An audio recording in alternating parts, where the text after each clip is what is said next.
All right, we decided we're going to get rid of that. No, not him. I love him. And he's going to take over that chair. And we're going to make me that chair.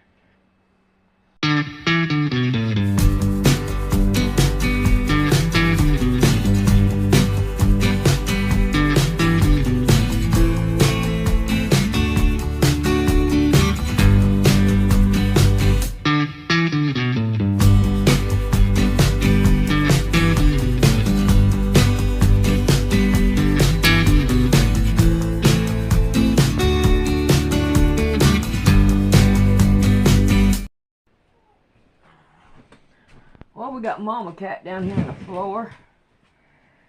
And, hey, let me show you something. I thought about doing this. Taking and putting these together. Making a strip to go around. And making a pocketbook out of it. Wouldn't that make a neat looking pocketbook? Nah. I like a rug better. But, we have Mama Cat to bother us now. To where, look, Mama Cat. Look, get over here and eat that. Get over here and eat that. Alright, let's see what we can do about getting back busy again. I'm going to have to charge this thing in a little while. And I hate it whenever I have to keep charging it.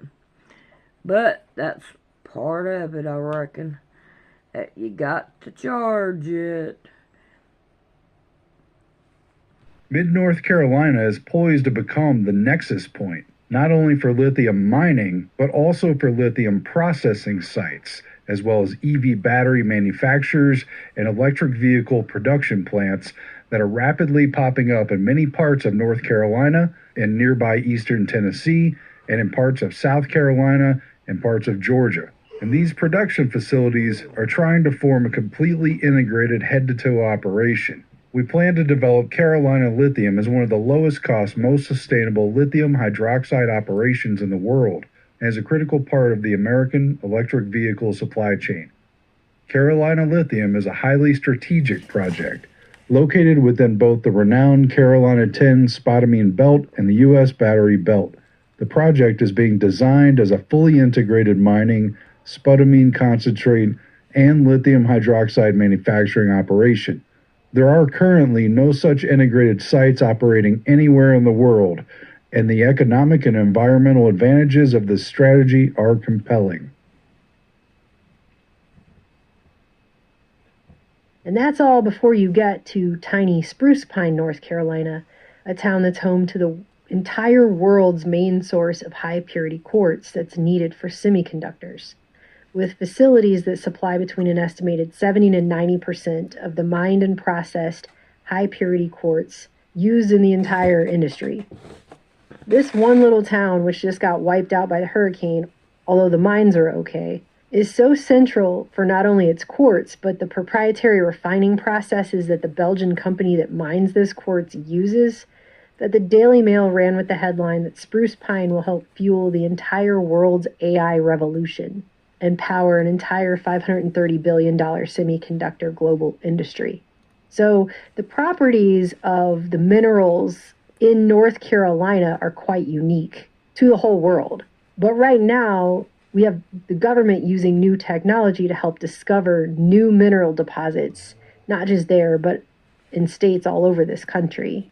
More lithium was just discovered in a massive formation that covers parts of Louisiana, Texas, Arkansas, Mississippi, Alabama, and Florida, and it's being reported that that might contain enough lithium to power 50 million electric vehicles. And you have chemical plants in Louisiana that are already being converted into EV battery manufacturing plants as we speak. And speaking of Florida, scientists are also saying that Florida phosphates are significant sources of rare earth elements, noting that the state could, quote, satisfy nearly 50% of the U.S. demand for many of the critical rare earth elements. Wyoming, they just said, they found 2.3 billion metric tons of rare earth minerals there in the southeastern part of the state. In Idaho, the first and only cobalt mine in decades is opening right now. In Nebraska, they just discovered there might be the second largest rare earth mineral deposit. This will be the second largest rare earth resource in the United States. The company that wants to dig a mine in southeast Nebraska says resources under this ground could help in the renewable energy revolution. A latest survey published today shows a huge deposit of rare earth material, among other critical metals, south of Tecumseh. NioCorp says that this could be the discovery that gets the mine a green light. All of these say it's the largest or the second largest. They're discovering everything all the time, and so everything that they discover, they're like, no, this is the largest. No, that's the largest. Southern California's Imperial Valley right now is currently being transformed into Lithium Valley. So this is basically everywhere, is what I'm saying. The new paradigm is spreading to every corner of this country while everyone has been paying attention to everything else. Like, this is what's actually going on. I think the only state I couldn't find anything in right now so far is Wisconsin. That's just for right now. That doesn't mean anything about the future. They also found a $1.5 billion lithium deposit in western Maine a few years ago, which they claim had some of the largest lithium-bearing crystals that have ever been found. The magnitude of this is really something new. It's estimated to be worth roughly $1.5 billion. But what makes it really unique, I think, is the richness of the lithium in these particular crystals. It is the richest known lithium deposit in the world. It contains about 11 million tons of ore. But under Maine's recently enacted mining laws, it's unclear if this can be extracted. However, it was reported that this particular type of mining is so extremely rare that there isn't an area of the rule in Maine that specifically explains this kind of work. And that's the thing. Many laws in this country, not just mining laws, but water laws, don't cover certain facets of these types of mining and processes because a lot of them are so new to the country. And the thing is while a lot of people have been championing this green transition that's being touted as so much better for our environment as a whole, not that many of those same exact people actually want any of these mining operations or processes or battery facilities in their own backyards. This is a small community in a rural area. A lot of folks really do not want that to change. They moved here to kind of get that country lifestyle. They don't want to have a big factory in their backyard. So we're kind of stuck in this paradox now of how willing will Americans be to accept the dirty side of clean energy. And not everyone agrees that expansion of mining is the best way forward for a sustainable future. Suffice to say that the techniques, which are different for each obscure mineral, which could be found in a deposit with many different rare earth minerals, are complicated and controversial. And certainly in the case of fracking, which is sometimes used for this purpose, hypocritical under the banner of environmental moralism. And Columbia's Climate School has written about the paradox of lithium, an essential element to power the clean energy transition, can have negative impacts on the environment. And one sentence in particular stands out from that. They said, "We must not fall into the same traps from which we are trying to free ourselves." Producers are also facing environmental pushback. I simply feel this bad feeling in my stomach. This is progress. This is the future. Really? Pouring concrete over nature. While we know how polluting the factory is going to be. Is this the green future? For who? I'm sure not for us. So you have protests now that have been going on against lithium mining all over the world. In Chile. A protest by several hundred people in northern Chile on Wednesday blocked access to the Atacama Salt Flat, the world's largest lithium deposit, where domestic producer SQM and U.S. firm Albemarle extract the metal. Serbia, where they recently signed a memorandum of understanding with the German government and the EU. In Serbia in December 2021, we saw a lot of protests and thousands of protesters in Belgrade blocking bridges to protest Rio Tinto's plans to invest over $2 billion there for lithium production.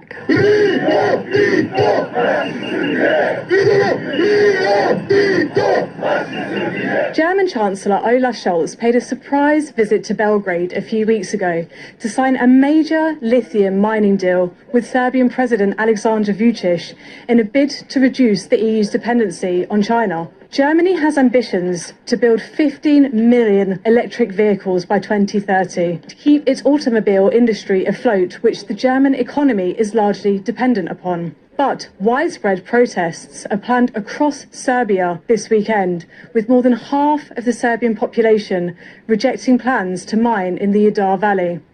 These plans are not only controversial due to the environmental cost of mining, but also because of the politics. So it seems that the EU just wants to keep the dirty work outside of its own backyard. In Portugal, she points to where the mine's perimeter would be. I worry about the destruction it could cause and it ruining our lives. We are here in a little corner of the world that they're going to damage. Opposition to the mine runs strong. Signs against it, like this one, are found across the community. That's despite the promise of jobs. Most of the fields we rely on are in the perimeter of the proposed mine. It is not green, it is not sustainable, it is not going to benefit us, and it is going to destroy one more region, rich in water and pure air. The mine could stretch over more than 500 hectares, which could spoil the landscape of a village listed as World Agricultural Heritage. And there have been a lot of protests happening here as well, mostly by Native American groups in states like Arizona and Nevada, who don't want to see their sacred sites and their water resources tainted or destroyed. From Nevada Public Radio, I'm Joe Shaneman. It's State of Nevada. The fight over Thacker Pass, a lithium-rich area in northern Nevada, has been raging for months. The state and Lithium America, the company that would be the prime mine investor, say the mine could operate without hurting the environment or people. The state approved licensing in February of 2022, but the people of the Paiute, Shoshone, and Washoe tribes have been protesting because of the area's spiritual and historical significance. Those opposed to the mine have argued the approval was fast-tracked without a complete environmental review. In June 2024, it was just reported that Utah had to stop its lithium mining project, ironically called the Paradox Lithium Project, situated along the Green River near Moab in the Four Corners area, after a coalition of environmental groups successfully petitioned the state to reconsider its application. Because the wells that they need to use here would require the company to drill through a Cold War-era uranium mill that had contaminated the groundwater beneath it. So they would literally have to drill through a radioactive aquifer. Environmental groups are concerned that radioactive water is going to seep into the Colorado River. And you have Kyle Roerink, who's the executive director of the Green Basin Water Network, calling Utah's water laws outdated and inadequate when it comes to these relatively new large-scale lithium projects, stating that current Utah water statutes did not foresee these types of applications. Our laws haven't caught up with the reality of what's happening to our planet. And that's what I was talking about earlier. A lot of our laws are not brought up to standard when it comes to some of these projects. Meanwhile, you have a new lithium company called Waterleaf Resources, which is a subsidiary out of California's Lilac Solutions, that wants to siphon 73 billion gallons of water, enough to support 500,000 households, out of the already depleted Great Salt Lake to extract lithium, with promises that it's going to put all the water back after they've taken the lithium out, supposedly using an experimental new process that won't taint that water. The company's application has already been protested by people who are wondering why a private business should be allowed to use so much water from the lake when farmers and cities have had to make such significant cuts to save that water. You have companies exploring an area near the Montana-Idaho border with the potential for a multi-billion-dollar operation at a mine near Sheep Creek and the headwaters of the West Fork of the Bitterroot River. But the residents of that valley are extremely concerned. The environment is going to be destroyed and their way of life. And you've got a lead scientist and general manager of MPG Ranch quoted here. He's the head of a biological research station. And he's quoted in here saying, the more you look at this project, the crazier it seems. If it were up to me, we wouldn't issue these guys a fishing permit, much less a mining permit. And then down here, they've quoted the Northwest Program Director at Earthworks, Bonnie Geestring. She says, I do think it's really important to talk about how difficult it is to predict water quality impacts, even today, with modern mining. They commissioned a study of 12 major operating mines in Montana that all began after the implementation of modern federal and state mining regulations back in the 80s. And they found 90% of those mines resulted in water quality impacts that were not predicted when those mines were permitted, when they were given their permit. They talk about how hard it is, how very difficult it is to stop a mine. And almost the only way to do it is if they go bankrupt or if you can get congressional support. Nonetheless, it says those gathered made clear that many residents fear how the mine may harm the local economy, the community, and their way of life. And I swear you could just take that line and you could transplant it to any of these stories the world over, because that's what everybody's concerned about, and they're concerned about it everywhere. And I'm telling you, look in your own backyard, because this is not just in these rare areas, and it's not just in places where Native Americans are complaining. This is coming soon to an area near you. I don't think people realize how pervasive this is about to be. Despite breaking a treaty with the Oglala Sioux tribe, uranium mines have popped up all over the Black Hills in South Dakota, and they're threatening a water aquifer and reservoir right now that also provides drinking water to Rapid City and Ellsworth Air Force Base.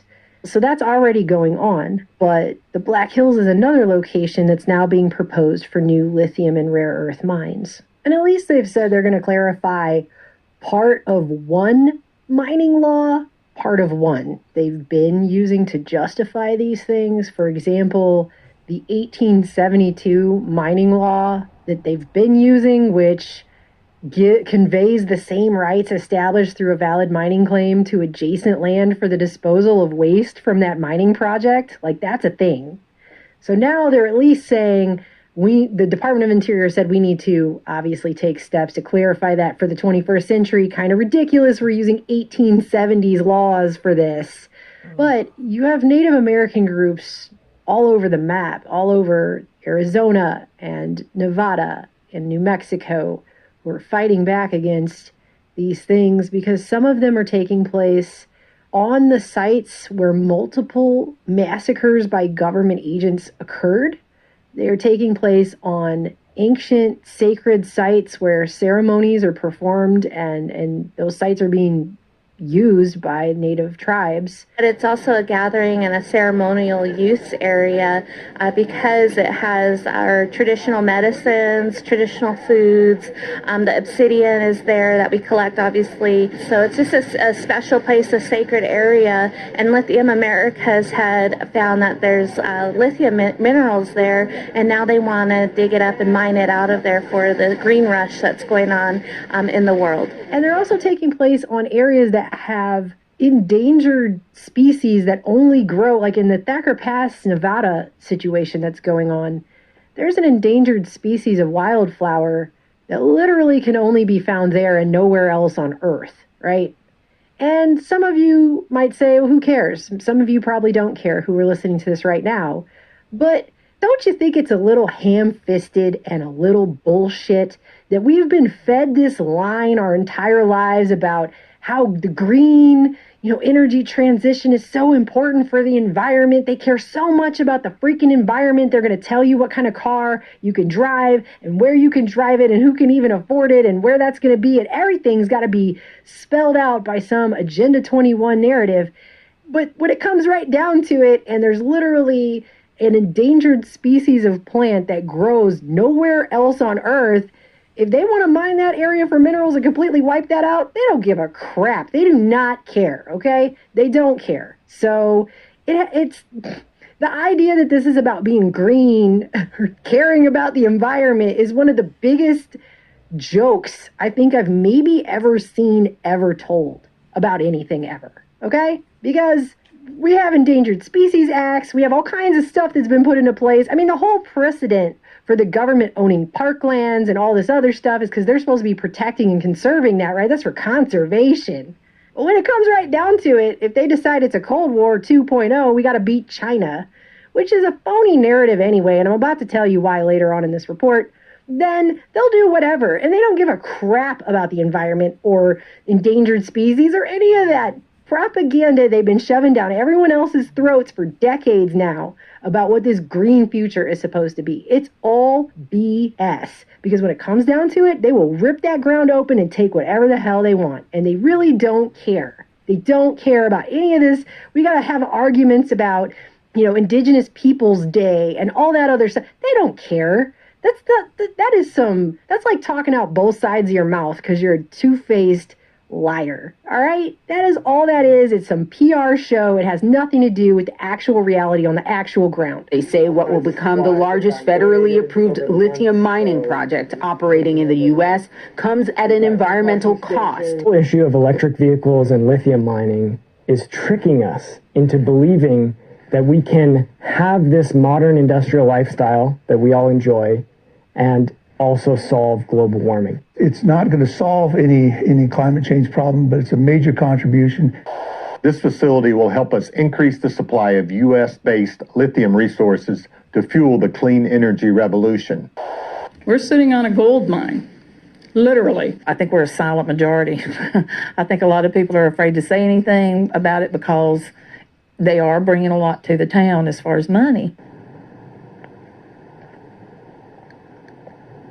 And it's also been going on in North Carolina. In the last few years, you have North Carolinians who have been protesting the reopening of these lithium mines and lithium mining in general in their area. Cries of "not in my backyard" echoing through Gaston County tonight. Dozens of residents are speaking out to county commissioners against a proposed lithium mine moving into the area. Dressed in red as a sign to stop. These protesters hoping to put a halt to the proposed lithium mine in Gaston County. People don't want to live near mines. The concerns include potential water contamination, dust and noise, all things no one wants in the place they call home. They are willing to destroy people's lives, homes, and one of the most beautiful, peaceful areas in Gaston County for rechargeable batteries. Piedmont Lithium's proposal would risk contaminating water sources for thousands throughout Gaston County. It's a waste to our town. I do not want the destruction.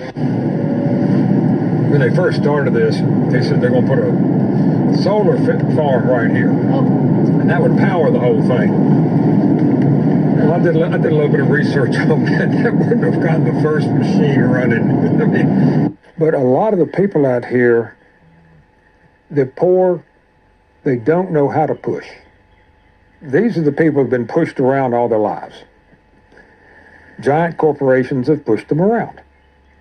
Here's a corporation pushing them around. Gaston County was actually chosen for this project because it's actually an area that is very rich in lithium. Just moved here 2 years ago, and so we kind of wanted to do the whole, like organic raising and homestead. Not even like a mile, right? It's like right across the street, and it's like maybe 200 feet. If you look at the diagram that they have, then you can see the property line, and that's where it is. And all our entire lives, we've been getting told about how we got to save the earth, we got to do what's right for the environment, we got to fight global warming, we got to fight climate change, blah, blah, blah, blah, blah, on and on and on. But when it comes right down to it, I'm not so sure that's at all what's going on here in any way.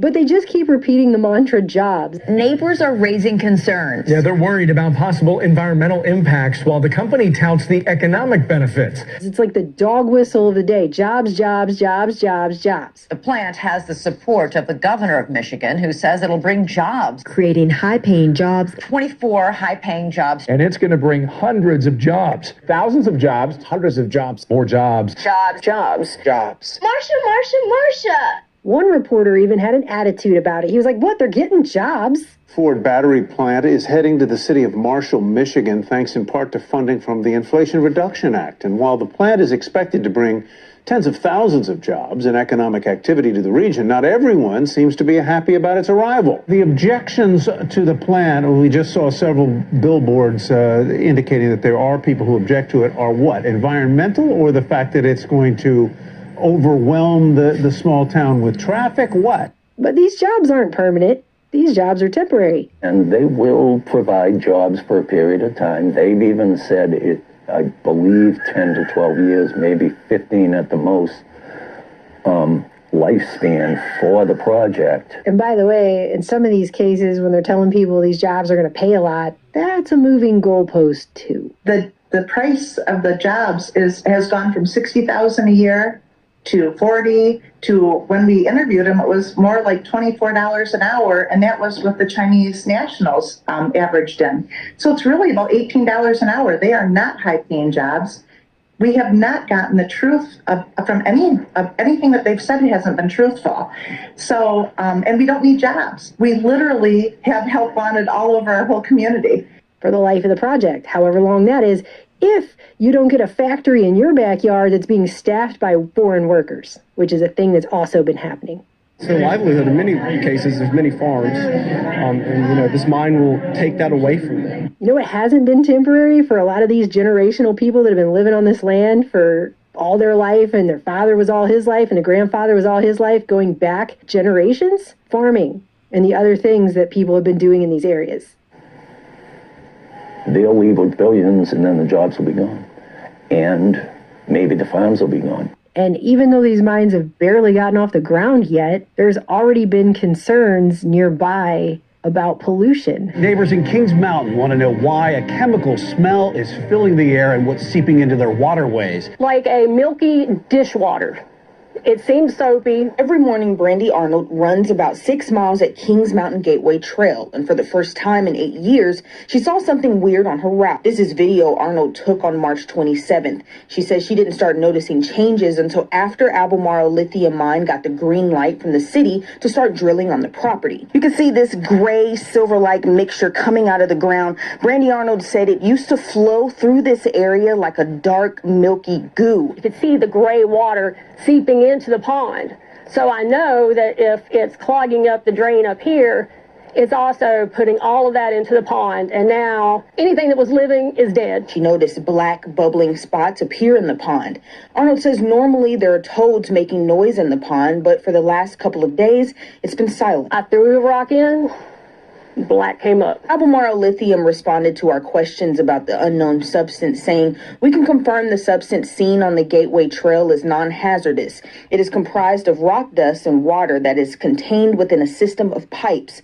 The company says the pipe used was decoupled, but the substance poses no risk to the surrounding environment or community. And so in a lot of ways, what we're actually talking about isn't so much green as it really is just shifting the type of pollution from oil refineries and gas cars that are primarily congested inside of large cities to different forms of pollution from mining and processing taking place out in our rural and natural areas.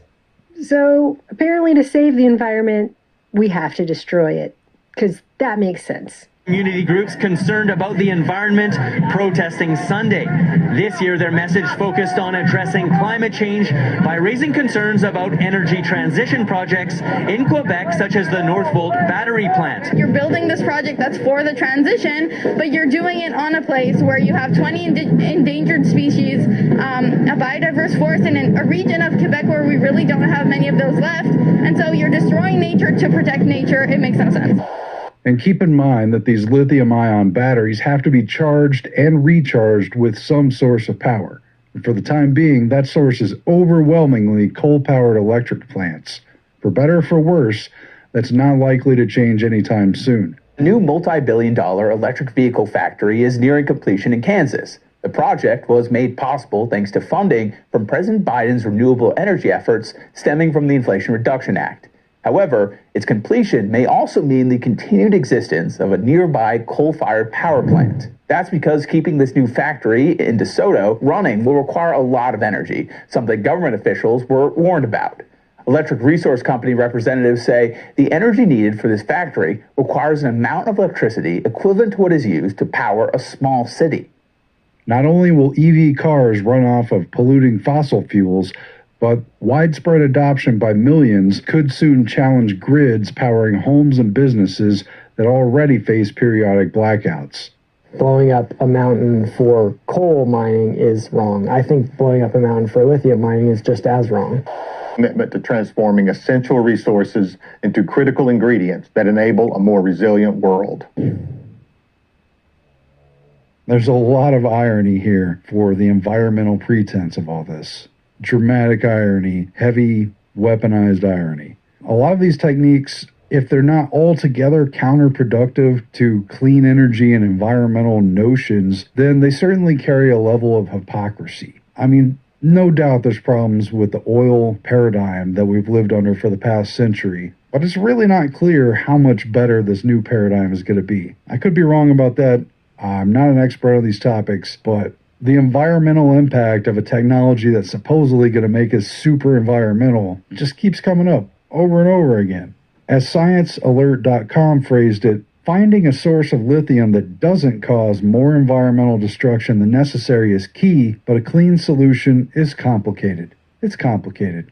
There are issues with lithium pollution and related health risks that have already been identified in China in the industrial areas where they produce lithium.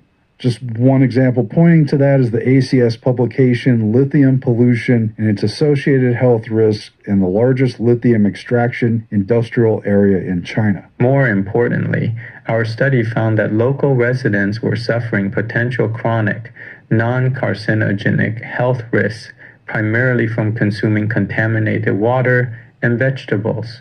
Are we about to model the American system on the same problematic techniques?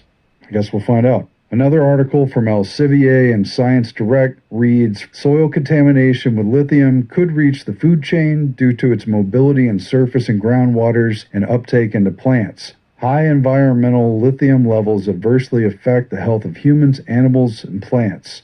Newspapers from the 1970s highlighted environmental concerns about pollution surrounding North Carolina's lithium plants in Gaston County, which were emitting toxic substances including fluoride, boron, and chloride, but which at that time were not regulated. The Lithium Corporation site is among 7 places across the state where industrial air emissions and damage to vegetation seem to be linked. Dr. Arthur McBay in Raleigh, the state's chief toxicologist, says 1 gram, 1/28th of an ounce of sodium fluoride is enough to kill a person. Whether airborne amounts of fluorides are lethal depends on the compound, the length of exposure, and other factors, some of which might be immeasurable. Despite appearances, there's little reassurance and fleeting evidence about the idea that electric vehicles or even energy capture technologies like windmills and solar panels will actually be better for the environment than the current regime based around fossil fuels. Isn't that just sad? Will it be better at all? The U.S. Geological Survey is also invested in scouring mining waste for critical mining resources that may exist within. They're scouring for these tiny amounts of rare earth minerals that have been in discarded, quote, tailings. They call them tailings, the mining waste. That's the discard piles at these mining sites. They're going back through those. And some people have suggested that could kick up negative environmental stuff. But at any rate, North Carolina is one of the key states that have been named in the Biden administration initiative.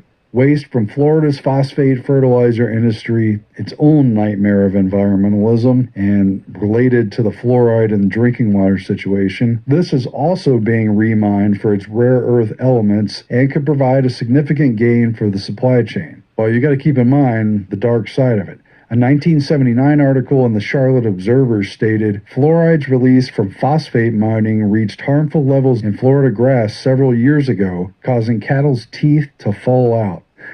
They put fluoride in drinking water supposedly to protect your teeth, and here it's causing cows' teeth to fall out. Anyways, in Charleston, fluoride emissions from phosphate plants were so great 20 years ago that they etched window glass, prompting South Carolina regulations on fluoride to follow. In recent weeks, as of September 26th, the Harris-Walz campaign has also called for leveraging resources within the Energy Department and under the Defense Production Act, so basically national security. Defense Production Act, a Cold War-era law that grants the government emergency powers to boost the processing of critical minerals. Kamala Harris and Tim Walz have been calling for this in their campaign, and I wouldn't really expect the Trump administration to do any differently, although I don't know what his current position is. So, national security is in place. The government is backing these efforts, so if they can get to these minerals, they will get to these minerals in whatever form, and unfortunately with whatever impact to the nation as we know it. Hopefully it's all for the better, but we're going to find out, I guess. So we're at a point where Kamala and Team Liberal are pushing rare earth mining minerals under the bent of combating global warming and hugging and loving the rainbows of environmentalism. Meanwhile, Trump and Team Conservative are pushing rare earth mineral mining under an America First bent. And surely it would make sense to not be dependent upon rival superpowers that are potentially hostile to this country, especially when the country could produce the things it needs for itself. But at what cost? Are they going to destroy important and sacred places, dig up giant portions of land, displace thousands or millions of people while polluting everything around these areas?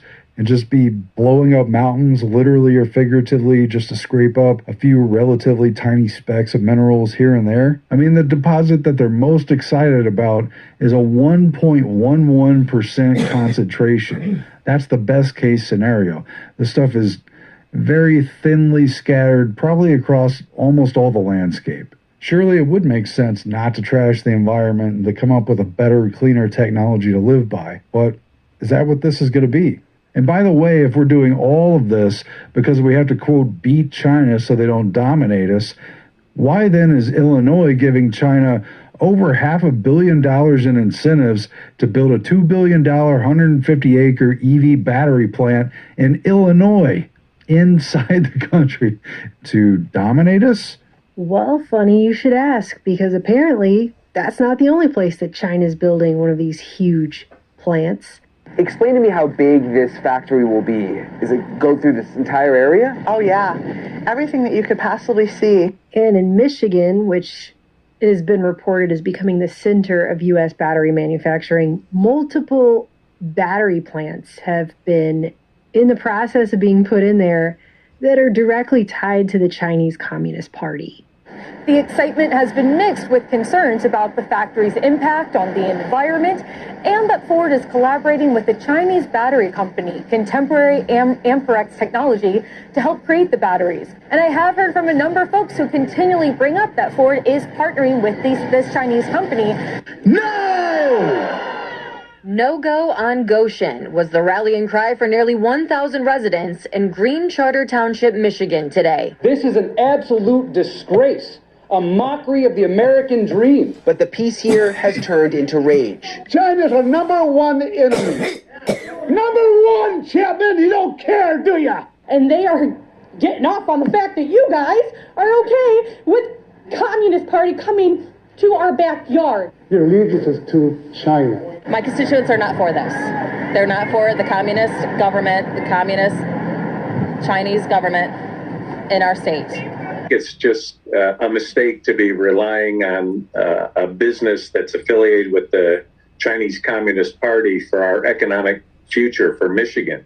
America can innovate. We shouldn't be relying on their technology. Xi Jinping has put himself in charge of the military-civil fusion that basically says that anything business-related in China has military implications, and they reserve the right to extract that information. So it really puts all these partnerships into question. The plant is set to be built 100 miles from Camp Grayling, where the Michigan National Guard is training the Taiwan military. And they're giving them millions and millions of dollars in taxpayer funding incentives to build these massive plants there. They've tried to do this all over Michigan, and in some cases, the pushback has been that people in Michigan have voted out their entire local and county governments over this. Have steps been taken to start construction on this plant that we're talking about? Yeah, they've put a couple of spades in the ground, but think about what's happened. So all of the people that voted to allow this to happen lost their election, not only just at the township level, but at the county level. They've completely flipped both of those. So this isn't just a one-off, somebody who just doesn't want development in their community. This is a genuine concern. This is part of this big equation of the government, of Democrats in Washington, D.C., telling you we're going to pick your car. We're going to make you drive an electric vehicle. We're going to make car companies build electric vehicles. Oh, and by the way, we're going to bring a Chinese company with Chinese workers, by the way, coming in to a Michigan community to build components of a battery, where 85% of every electric vehicle, the components of it have to be processed in China. Why doesn't anybody anywhere explain how it makes any sense at all to frame this entire thing in terms of we can't be reliant on China. That's why we have to mine everywhere all over our entire country so that we cannot be reliant on them. But we're going to go ahead and court them like it's an old-timey wedding and give them millions and millions of dollars to come build gigantic factories here that are going to be largely reliant on Chinese components for everything that's in that factory. And some of them are even bringing in outside workers. Make it make sense. This is just so bad for America on so many levels. Make it make sense. When News Nation reviewed Goshen's corporate documents, we found this alarming clause. The company shall set up a party organization and carry out party activities in accordance with the Constitution of the Communist Party of China. Explain to me how big this factory will be. Does it go through this entire area? Oh yeah, everything that you could possibly see. It's like, how stupid do they think everybody is? Obviously very. It's just not even a very well-constructed narrative. They weren't Republicans and Democrats. A lot of them just wouldn't even identify either way. This is just a grassroots community movement that understands having this big Chinese plant that's going to be dealing with toxic materials. And by the way, they missold it. They said, oh, there's a rail there that will take these materials in and out. There is no rail there. There is nothing honest about the way that the government and Democrats force this thing down this community's throat. And you can see by the shots there, these are very idyllic farms. There's horse farms there. There's cattle farms. It is really beautiful there. And to plop this very toxic battery factory in the middle of all this, I tell you, it just makes no sense whatsoever. And they wouldn't have to do it if they didn't mandate. They, being the Democrats,